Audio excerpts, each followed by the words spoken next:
Hi, I'm Rosa. I work as an office manager at a dental practice, live in a one-bedroom apartment that eats half my paycheck, and I'm still paying off student loans from a degree that was supposed to open doors. Meanwhile, my perfect sister Mia just moved into a gorgeous two-story house in the suburbs with her husband and their Instagram perfect baby. Must be nice. I was at my parents' place last weekend helping them organize their home office. Dad has always been weirdly protective of his filing cabinet, but he was out golfing, and Mom asked for help sorting tax stuff. Just the top drawer, honey. Don't worry about the rest. Of course, I accidentally pulled the second drawer too far and a folder fell out. Tax documents, whatever. But as I picked them up, I saw my name. Not just my name, my social security number, my signature, on mortgage documents for a house I definitely don't own. Mom, what is this? She froze like a deer in headlights. Oh, those are just some old papers. Your father handles all that. This is dated 3 months ago, for Mia's address. She snatched the papers. You weren't supposed to see those. When Dad got home, I confronted them both. Why is there a mortgage in my name for Mia's house? Don't be dramatic. It's just a temporary arrangement. Dad barely looked up from his phone. Temporary? You forged my signature? We didn't forge anything. You signed those papers last Christmas, remember? For your sister's investment opportunity? I remembered signing something they'd rushed me through during gift opening. You lied to me. Mia and Todd needed help with their down payment. Their credit wasn't quite there yet. So you ruined mine instead? I'm liable for a $400,000 house. Mom patted my hand. Honey, they make all the payments. You'll never have to worry about it. What if they don't? What if something happens? Dad finally looked at me. Your sister would never do that to you. This family helps each other. I left fuming and called my friend Jake. They did what? He nearly shouted when I told him. They acted like I'm overreacting. Rosa, this is identity theft. Even if they're your parents. Even if it's for your sister. They'll never admit it. They always favor Mia. We need to document everything. Get copies of those papers. Check your credit report. This could mess up your life for years. I sat there, my hands shaking. They've always treated me like I matter less than Mia, but this crosses every line. So, what are you going to do? Jake asked. The anger crystallized into something harder, colder. I'm going to make them regret ever picking a favorite. This ends now. I'll help however I can, Jake promised. For once in my life, I wasn't going to just take it. They thought I was the pushover child? Time to show them how wrong they were. The next morning, I met Jake at a coffee shop with my laptop. He slid a credit report across the table. I pulled this for you last night. It's worse than we thought. I scanned the document and nearly choked on my coffee. 3 credit cards? A personal loan? What the hell? All opened within the last year, all with high balances. I scrolled through the addresses. These are all linked to Mia's previous apartment. They've been doing this for months. Your credit score dropped 150 points, Rosa. This isn't just about the house. My hands were shaking so badly I had to set my cup down. No wonder I got rejected for that car loan last month. We need legal advice. My buddy Daniel practices family law. He'll meet us this afternoon. 3 hours later, we sat in Daniel's cluttered office downtown. He whistled as he reviewed my documents. This is textbook identity theft. Family members are actually the most common perpetrators. But they're my parents. Can I really press charges? Blood doesn't make fraud legal. They forged your signature on multiple applications. That's a felony. What about Mia? She has to know what they did. Everyone involved could face charges. The question is what outcome you want. I stared out his window. I want them to face consequences. But I need to be smart about this. Daniel leaned forward. Gather evidence before confronting them. Record conversations if your state allows it. Get copies of all documents. Document everything. After thanking Daniel, I decided to visit my Aunt Carol. She'd always been the family truth teller, the one who called out Mom and Dad's favoritism when no one else would. I found her tending her garden, already 3 gin and tonics deep, despite it being barely 4 p.m. Well, if it isn't my favorite niece, to what do I owe this pleasure? When I explained what happened, she wasn't even surprised. Honey, they've been playing this game for years. Remember your college fund? The one that mysteriously disappeared? They said the market crashed. The market was fine. They used it for Mia's wedding. Nearly $60,000. My stomach dropped. Are you serious? Why do you think I stopped speaking to your father for 2 years? I confronted him about it. Your mother, too. They swore they'd pay you back. They never did. Of course not. It's always been about Mia. When you both were kids, they put her in private school while you went to public. Your graduation gift was a used laptop. Hers was a car. I thought that was because she got better grades. It was because she's always been your father's little princess. You remind him too much of himself, practical, hardworking. He resents that. I felt sick. What should I do, Aunt Carol? Fight dirty. They won't expect it from you, their reliable daughter. She refilled her glass. Check their filing cabinet again, bottom drawer. That's where your father keeps his secrets.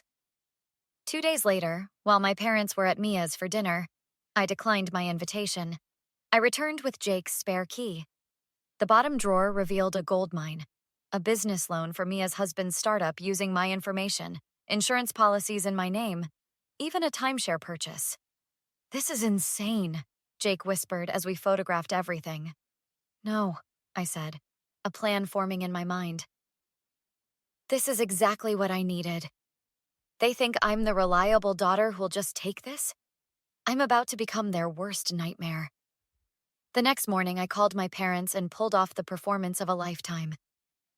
I've been thinking about everything, and I want to apologize for overreacting. Family helps family, right? Dad's relief was audible. That's my girl. I knew you'd come around.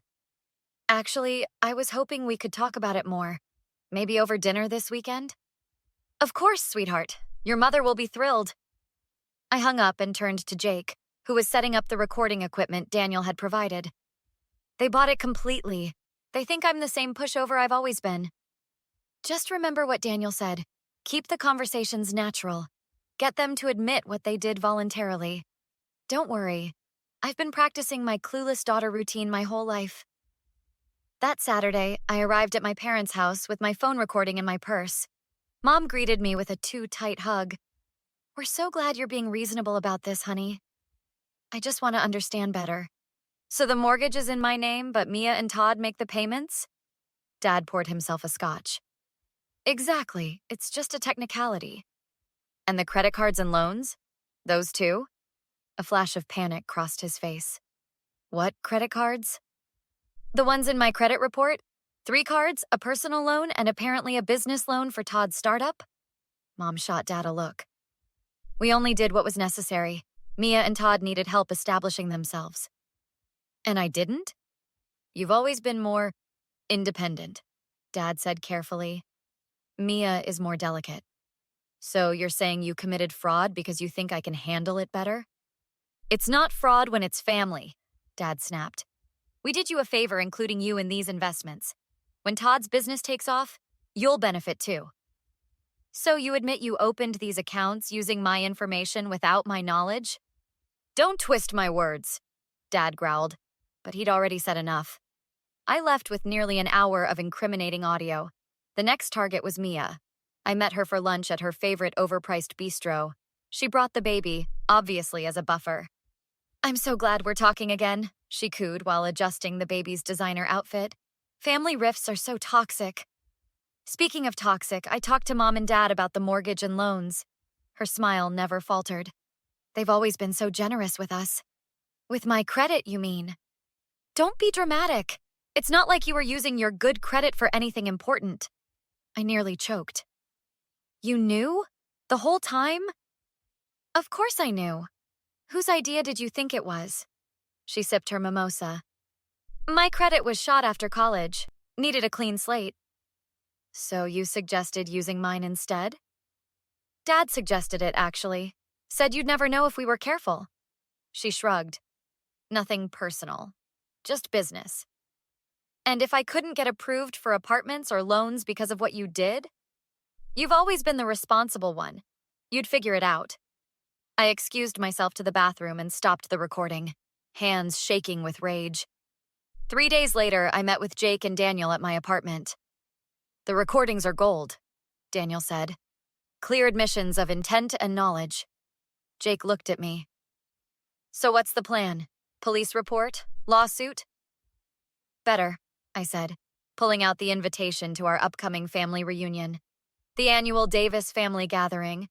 Everyone will be there, aunts, uncles, cousins, family friends, even Dad's business partners. "A public execution," Jake grinned, "complete with a PowerPoint presentation of evidence and copies for everyone. Let's see how they like having their reputation destroyed for a change." Daniel raised an eyebrow. "Legally speaking, you should file reports first.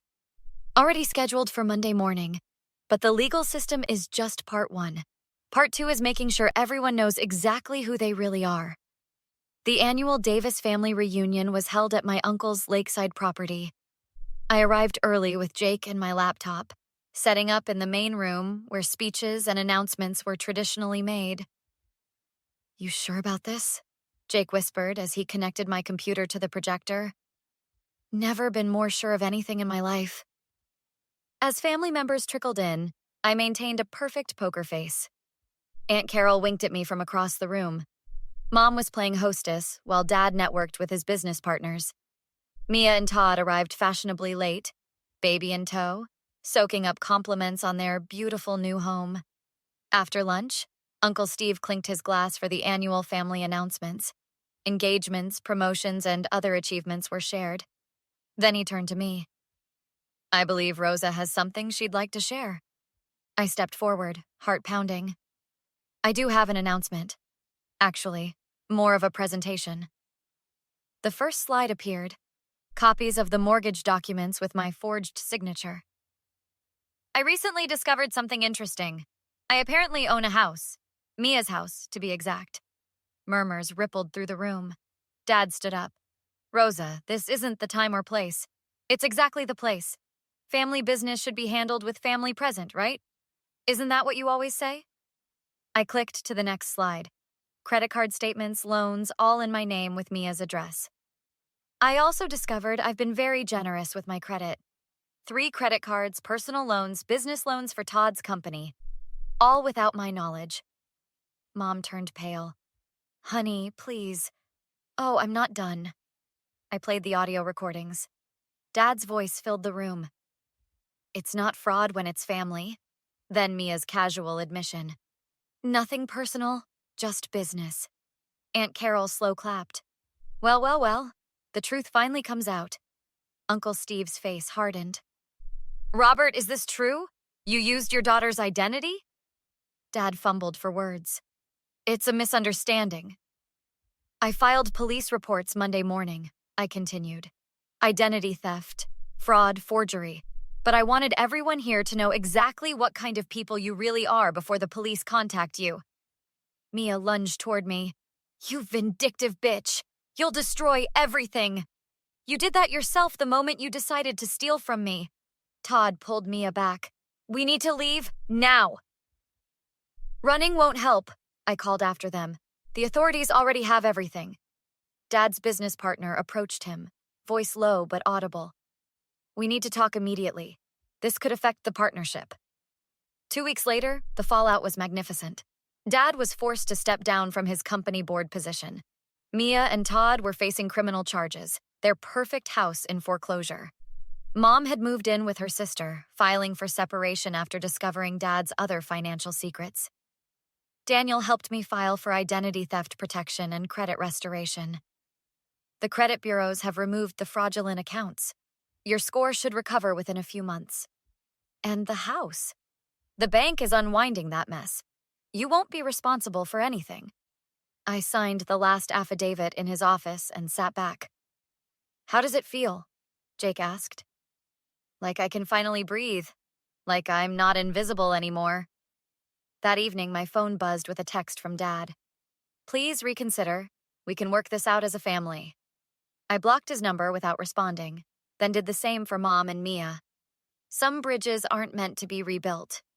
Would you have cut off your family completely like Rosa did? Or would you have left the door open for possible reconciliation? Was her refusal to even consider apologies justified after such a massive betrayal? Or should family always get a second chance? Share your thoughts in the comments. If you enjoyed this revenge story, please hit that like button and subscribe for more compelling stories. Turn on notifications so you never miss our new uploads. Thanks for watching.